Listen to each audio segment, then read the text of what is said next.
Good morning, comic book fans. Welcome back to Comics in 5 Minutes. I'm your host, Shorty, and today we're going to review Triskele, or Triskele, or Triskele. Honestly, I'm not 100% sure. I know Triskelian is the word. I'm going to just say Triskele and hope that it's correct. And if it's not correct, then maybe I'm just going to be at least consistently wrong. That's something. And it's a comic book about Welsh mythology. Really, obviously, Welsh mythology. Which is a good thing, I think, because it's kind of easy to dismiss some parts of the greater British Isles when you look at mythology involving like Arthur and Merlin and various things like that. Welsh played a big part in it, and they also have their own mythology as well, which kind of crosses over, and stories can be kind of taken and reused and repurposed to fit various means. And the more we know about that kind of thing, the better it is when we're not only studying it, but if we're interested in it all vaguely just as a fun thing to read. Knowing more about it is good. It gives you more of a sense of understanding and why the stories exist in the first place. So, straight away, I'm kind of in favour of it. I've recently read The Hound, which is a really, really good graphic novel, a big, hefty work, which is, if anything, slightly harder to read than this. Simply because they kind of embrace an epic scale of storytelling and an epic type of storytelling. This is still very much a comic book, and it's engaging with that medium far more effectively, and it does make it easier to read. Not to say it's not without a couple of challenges, but I quite like that. I do. To start with, though, we're going to talk about the artwork because it's beautiful. I mean, I've just flashed this cover. I left it as long as I could, so you can see like how amazing that is.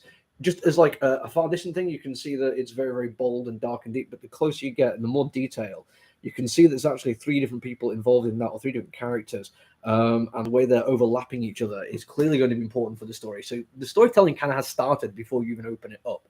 And that really intense sense of detail is there throughout as well. It's also got one of the warmest color palettes I've seen.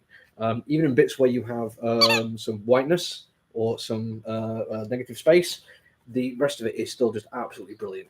The artist, Monoramis, I'm not sure of their gender, so they are absolutely fantastic. They know how to use page layouts without necessarily doing paneling, and that makes it a really interesting read.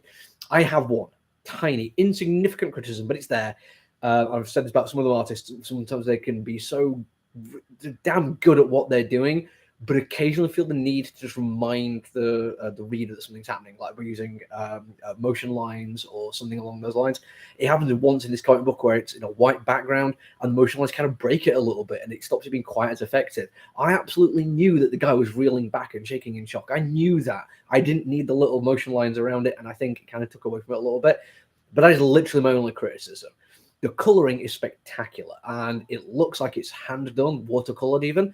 And if it is, that's fantastic. If it's computer coloured, I'm actually even more impressed. And I think the artist should just wander around Marvel and DC offices showing off his work or their work to anyone who's nearby, because that's exactly how you should be able to do computer colouring. Again, if it's hand done watercolouring, it's even better. It looks fantastic. It's beautiful, and it adds so much to it as well. The characterizations are fantastic.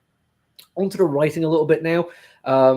It is brilliant, but there is a small room of criticism again, which is when you're doing an awful lot of world building and bringing in a lot of mythology, which not everyone might necessarily know, then you run the risk of maybe not getting enough characterization done. I think this lands just about right. And in fact, sometimes it managed to do both of them at the same time in a way that's really effective. There's quite a nice moment where two characters have a conversation about the history of the castle, and you very much then, because of that conversation, you are told history. You're not shown it is literally words on a page and you're reading the manuscript describing what's going on, but you get a sense of how excited this character is from it. He is into the romantic history of his country, especially the local area.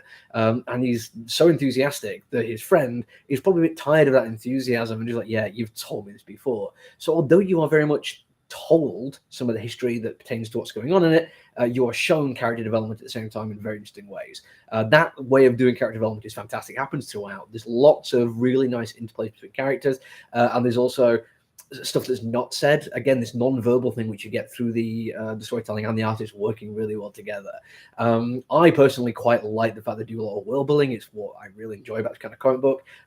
It does have some Welsh language stuff in there, so you've got some asterisks and bits of footnotes at the bottom to make sure you're fully up with what's going on. I can't help but feel like maybe that might have been unnecessary. Maybe it's an editorial choice. I don't particularly know. But maybe it's just because I've read quite a bit of, I've read some Welsh mythology and some English mythology, and I personally need it. Maybe that's just my privilege speaking. I don't know. But overall, and I don't usually like giving like actual ratings for comic books. I think it's a bit, derivative, but I have to say this is a solid 4-star comic book. That means it's absolutely brilliant, but doesn't quite hit the 100% mark because there's tiny little bits with the writing that's not 100% and tiny little bits with the artwork, but they're so small that if I was doing a percentage scale, it'd be far closer to a 5 than it would be to a 4. And that's high praise. This is a really, really good comic book. If you're looking for something which has a mythological bent to it, totally give it a try. And it helps that the art and the character design and everything is absolutely wonderful. Genuinely worth your time. That's it for me today. I'm going to come back tomorrow with another review. Until then, look after each other, everyone. Stay safe. Bye.